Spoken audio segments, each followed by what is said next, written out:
C'est l'heure de la chronique internationale de Mathieu Jolivet. Vladimir Poutine se rend, lui, demain en Inde. Les deux dirigeants doivent aborder leur partenariat stratégique. Historiquement, la Russie et l'Inde sont liés par l'armement, mais depuis la guerre en Ukraine, le lien énergétique est devenu central. Oui, les recettes pétrolières, c'est vraiment le nerf de la guerre pour Vladimir Poutine. En décembre 2022, les pays du G7 et l'Union européenne ont plafonné le prix du brut russe à 60 $ le baril pour limiter les revenus de Moscou. En réaction, la Russie a bradé son pétrole aux acheteurs prêts à braver le risque politique. Résultat, en 2023, New Delhi est devenu le premier acheteur de pétrole russe. Ce brut à prix réduit aurait permis à l'Inde d'économiser entre 10 et 13 milliards de dollars sur 2023-2024.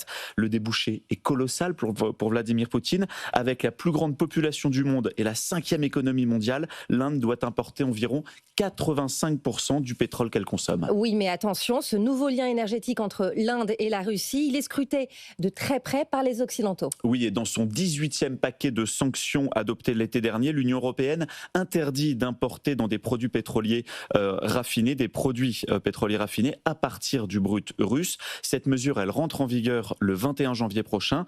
Autre mesure, l'été dernier, Donald Trump augmente de 25% les droits de douane sur une large série de produits indiens. Le message est clair, arrêtez d'acheter du pétrole russe. Résultat immédiat, plusieurs raffineries publiques indiennes ont freiné ou suspendu leurs achats de brut russe. Pour Moscou, la menace est très sérieuse. L'Inde, c'est aujourd'hui près de 35 à 40% des exportations de brut russe.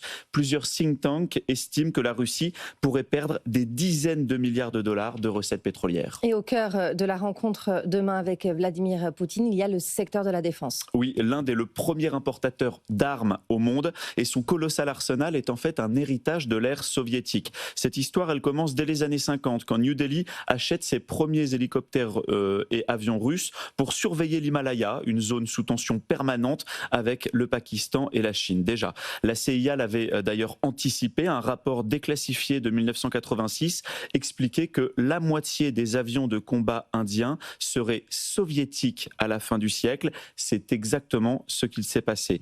Depuis la guerre en Ukraine, Moscou n'arrive plus à livrer aujourd'hui à l'Inde des armes fiables, en quantité et dans les délais, mais le lien tient toujours parce que depuis les années 60, la Russie ne vend pas que des armes, elle fournit aussi la maintenance, les pièces, les transferts de technologie. C'est une dépendance technique qui explique pourquoi, malgré les retards, l'Inde reste arrimée très fortement à la Russie sur le plan militaire.